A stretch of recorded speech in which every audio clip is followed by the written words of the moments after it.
Hello friends, welcome to SSC coaching centre. दोस्तों, आज की वीडियो में देखेंगे चक्रवृद्धि ब्याज। क्या देखेंगे? चक्रवृद्धि ब्याज। और ये वही फॉर्मूला है जो आपको किताब में दिया जाता है। मिश्र धन बराबर मूलधन into 100 plus R divided by 100 multiply जितना समय उतना गुना। ये यहाँ पर लिखा हुआ है और इसी ही ट्रिक से, इसी फॉर्मूले से हम प्रश्नों को सॉल्व करेंगे। तो याद कर लीजिए, ठीक है, याद कर लीजिए। इसी से सभी प्रश्नों को हम सॉल्व करने वाले हैं चक्रवृद्धि ब्याज के।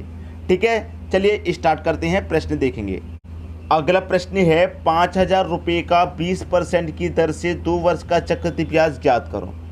भाई मैं आपको पहले ही बता दिया है फॉर्मूला कि मैं ये इस्तेमाल करने वाला हूँ। मिश्र धन बराबर मूलधन गुने 100 प्लस आर डिवाइडेड बाई 100 और इनटू जितना समय उतना गुना। मैं पहले ही बता चुका हूँ, जितना समय उतना गुना, इसको इस्तेमाल करूँगा। ठीक है, बस प्रश्न का आंसर आ जाएगा आपका। क्लियर है? सबसे पहले ही पूछ रहा है आपसे कि चक्रवृद्धि ब्याज ज्ञात कीजिए। चक्रवृद्धि ब्याज ज्ञात करना है तो हम क्या करेंगे? मिश्र धन निकालेंगे। बस मूलधन आपका कितना है? 5,000 रुपये, तो हम 5,000 ले लेते हैं इंटू 100 प्लस आर। आर कितना है? रेट कितना है? 20 है, तो मैं 100 में प्लस 20 करूँगा तो ये 120 हो जाएगा। हो जाएगा कि नहीं? 120 हो जाएगा। और बटे में कितना आपका 100 है। अब देखिए यहाँ पर हम कह रहे हैं जितना समय उतना गुना। भाई 2 वर्ष का समय है तो 2 बार गुना करेंगे, क्योंकि जितना समय उतना गुना। जितना समय रहेगा उतनी बार गुना कर देंगे। तो 2 वर्ष का समय रहेगा तो इसी का गुना हम 2 बार कर देंगे। 120 बट्टे 100 हो गया 2 बार गुना। बस सॉल्व हो गया प्रश्न। देखिए 2 जीरो से आपके ये 2 जीरो कट गए और यहाँ पर 2 जीरो से यहाँ पर ये 2 जीरो आपके कट गए। ठीक है, अब इनका मल्टीप्लाई करना है। 12 का मल्टीप्लाई 144, कितना हो जाएगा? दोनों का मल्टीप्लाई 144 हो जाएगा। अब 50 है, जीरो लास्ट में आ जाएगा। 5 का मल्टीप्लाई कर दो इससे। 5 चौके 20 का, जीरो कैरी का 2 रहेगा। 5 चौके 20 और कैरी का 2 22 का 2 रहेगा, कैरी का फिर से 2। 5 एकम 5 और कैरी का 2 7, 7200। मिश्र धन निकल के आ गया आपका 7200। अब देखिए मिश्र धन निकल के आ गया 7200। अब मिश्र धन में से मैं मूलधन को माइनस कर दूंगा। भाई मेरे पास मूलधन कितना था? मेरे पास मूलधन था 5,000 रुपये और 5,000 से बढ़ के कितना हो रहा है मिश्र धन मेरा? 7200 हो रहा है। याद रखिए 7200। 5,000 से 7200 हो गया तो इसका मतलब ब्याज कितना हुआ इस पर? 2200 रुपये हो गया। क्योंकि हमारा देखिए जो मिश्र धन होता है क्या है? मिश्र धन होता है मूलधन प्लस ब्याज। मूलधन प्लस ब्याज बराबर हमारा मिश्र धन के होता है। ठीक है, क्लियर है? तो मूलधन मेरा 5,000 है, ब्याज मेरा 2200 है, तो मूलधन में मैं ब्याज जोड़ूंगा तभी तो मेरा मिश्र धन 7200 हो जाएगा। क्लियर है? तो ब्याज हमें बताना था चक्रवृद्धि ब्याज कितना। भाई चक्रवृद्धि ब्याज मेरा 2200 है। ये मेरे प्रश्न का आंसर आ गया। आ गया कि नहीं आ गया? अब देखेंगे अगला प्रश्न। अगला प्रश्न है 20,000 रुपये का 20% की दर से 1.5 वर्ष का चक्रवृद्धि ब्याज ज्ञात करो। देखिए कभी 1.5 वर्ष पूछ ले, 2.5 वर्ष पूछ ले तो यहाँ पर समस्या होती है, लेकिन आज के बाद समस्या खत्म, क्योंकि मैं आपको वही किताबी फॉर्मूले से बता रहा हूँ। मिश्र धन बराबर मूलधन गुने 100 प्लस आर बट्टा 100 इंटू जितना समय उतना गुना। वही फॉर्मूला मैं आपको बता रहा हूँ, जितना समय उतना गुना, उतना गुना। ठीक है, सॉल्व हो गया प्रश्न, हो गया सॉल्व। मिश्र धन बराबर मूलधन आपका 20,000 रुपये है तो मैं 20,000 रख दूंगा। 100 में आर जोड़िए। आर आपका यहाँ पर 20 है तो 100 में 20 जोड़ूंगा मैं 120 बट्टे कितना 100 गुने, कह रहा है जितना समय उतना गुना। अब 1.5 वर्ष का समय था, 2 वर्ष का होता तो 2 बार गुना कर देते। 1.5 वर्ष का है तो 1.5 बार करेंगे। 1.5 बार का मतलब है कि पहले वर्ष के लिए तो रेट आपका 20 है। अब दूसरा जो वर्ष है वो आधा है, तो आधा है तो रेट भी आधा हो जाएगा, तो 20 का आधा 10 हो जाएगा रेट। तो 100 में हम 10 जोड़ के लिखेंगे, मतलब 110 बट्टे में 100। आई बात समझ में? तो 2 जीरो से आपके यहाँ 2 जीरो कट गए और ये 2 जीरो से आपके ये 2 जीरो भी कट गए। बस सॉल्व कर लीजिए, मिश्र धन निकाल लीजिए पहले। अब देखिए यहाँ पर 200 बचा, मतलब 200 का मतलब 2 जीरो बच रहे हैं आपके पास। अब 2 जीरो बचे तो मैंने 2 जीरो लिख ले। ठीक है, अब देखिए 12 का 11 का मल्टीप्लाई कितना होता है? 132। अब 2 दूने का 4, 2 त्रिक का 6, 2 एकम 2, ये आ गया 26,400। कितना आ गया भाई? 26,400।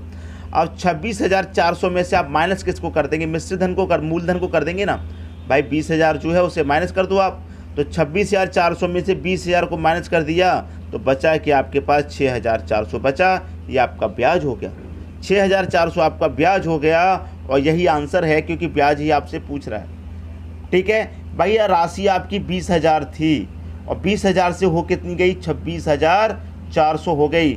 20,000 से 26,400 होगी तो कितना ब्याज बढ़ रहा है, 6,400 ब्याज बढ़ेगा, तभी तो 26,400 होगी। ये आपका आंसर हो गया 6,400। बात क्लियर हुई। अब देखेंगे अगला प्रश्न। अगला प्रश्न है 10,000 रुपये का 3 वर्ष का चक्रवृद्धि ब्याज ज्ञात करो, जबकि पहले वर्ष 10% की दर, दूसरे वर्ष 20% की दर व तीसरे वर्ष 30% की दर से चक्रवृद्धि ब्याज क्या होगा। अब बार बार फॉर्मूला लिखने की जरूरत नहीं है क्योंकि फॉर्मूला आपको याद हो गया। मिश्रित धन बराबर मूलधन होता है, तो मूलधन आपका कितना है, 10,000। ठीक है, गुने 100 प्लस आर, 100 प्लस आर, तो रेट कितना है पहले वर्ष के लिए 10%, तो 100 में 10 जोड़ूंगा 110 बट्टा 100। दूसरी साल का रेट कितना है 20, तो 100 में 20 जोड़ूंगा 120 बट्टा 100। और तीसरी साल का जो रेट है वो 30 है, मतलब 130 बट्टा 100।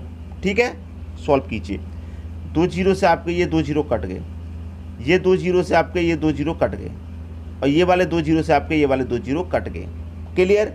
अब देखिए मल्टीप्लाई में क्या बचा आपके पास, 10 गुने 11 गुने 12 गुने 13, ये बचा है। मिश्रित धन निकल के आ जाएगा गुना करने के बाद। ठीक है, गुना कर लेते हैं। अगर मैं सबसे पहले 11 और 12 का मल्टीप्लाई करूं तो 132 होता है। ठीक है, अब 13 का मल्टीप्लाई करता हूं इनसे, 13 दूने का 26 का 6 कैरी का 2, 13 तेरे का 39 और कैरी का 2 जोड़ूंगा तो 41, 41 का 1 कैरी का 4, 13 कम 13, 13 में कैरी का 4 जोड़ूंगा तो 17। अब गुने कितना बचा, 10 बचा।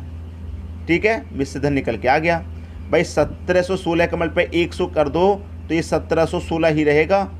ठीक है, 1716, ये मिश्रित धन निकल के आ गया। 1 जीरो आ जाएगा बस लास्ट में। ठीक है, 1 जीरो आ जाएगा लास्ट में। कितना आ गया मिश्रित धन, भाई मिश्रित धन आ गया आपका निकल के 1716, 1060। भाई 1716 का मल्टीप्लाई 1 से करेंगे तो 1716 ही रहेगा, 1 ही जीरो आ जाएगा, तो इतना आ गया मिश्रित धन। अब इतना आ गया 17,160 रुपये मिश्रित धन आ गया। इसमें से माइनस कर दो मूलधन को, मूलधन मेरा 10,000 था। ठीक है, 17,160 में से 10,000 माइनस कर देंगे तो 7,160 बचेगा। यही मेरा ब्याज हो जाएगा और यही मेरा आंसर हो जाएगा। बात क्लियर हुई, अच्छे से समझ में आई बात। अब देखेंगे अगला प्रश्न। अगला प्रश्न है 30,000 रुपये का 4% की दर से 2 वर्ष का साधारण ब्याज तथा चक्रवृद्धि ब्याज का अंतर ज्ञात करें। भाई 2 वर्ष का साधारण ब्याज और चक्रवृद्धि ब्याज का अंतर पता करना है। मैंने पहले भी बताया है कि 2 वर्ष का कभी भी पूछे अंतर, साधारण ब्याज और चक्रवृद्धि ब्याज का कभी भी 2 वर्ष का अंतर पूछे तो फॉर्मूला आप यहाँ पर लिख लीजिए।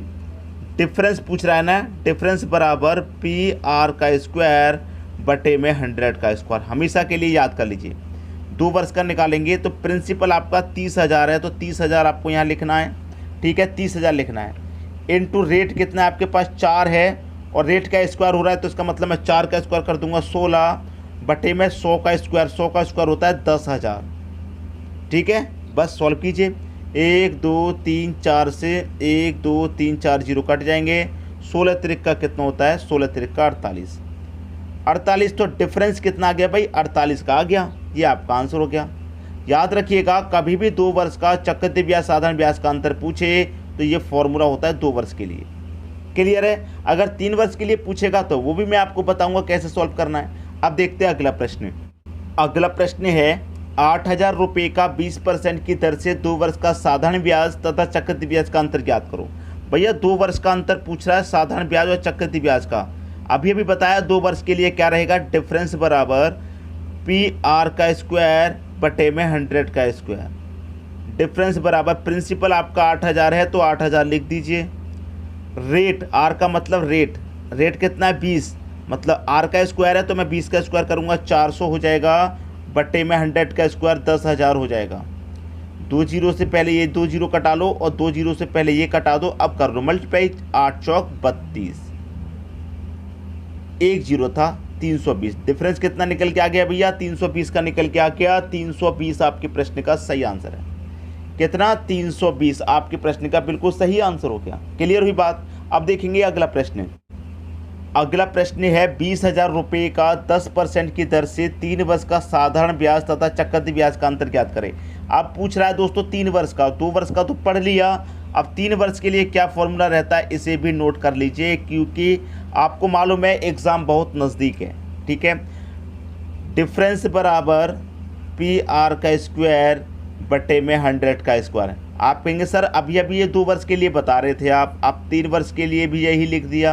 अब 3 वर्ष के लिए क्या करते हैं, इतना तो लिखते ही लिखते हैं, 3 वर्ष के लिए जब बात रहती है तो इतना जोड़ देते हैं 300 प्लस आर बट्टा 100। अब ये बन गया 3 वर्ष के लिए, 300 प्लस आर बट्टे 100, ये पूरा 3 वर्ष के लिए होता है। क्लियर है? अब इसको सॉल्व कर लीजिए। डिफरेंस बराबर प्रिंसिपल आपका 20,000 है तो मैं 20,000 यहाँ पर लिखूँगा। ठीक है, 20,000 है तो 20,000 लिखूँगा, इनटू आर 10 है, 10 का स्क्वायर 100 हो जाएगा, बट्टे में 10,000 हो जाएगा क्योंकि 100 का square 10,000, into 300 plus R, R 10 है तो 300 में 10 जोड़िए 310 बट्टे 100। ठीक है भाई, 100 से 100 कट जाएगा सीधा सीधा, 1 0 से 1 0 कट जाएगा, 1 2 3 0 से 1 2 3 0 कट गए। 31 का मल्टीप्लाई 2 से करो 62। ठीक है, और कितना जीरो बचा, 1 0 ही तो बचा है आपके पास, तो 620। भाई डिफरेंस आपका कितना निकल के आ गया, 620 का डिफरेंस निकल के आ गया। ये आपके प्रश्न का सही आंसर हो गया। तो 2 वर्ष हो चाहे 3 वर्ष हो, डिफरेंस आप आसानी से निकाल लेंगे।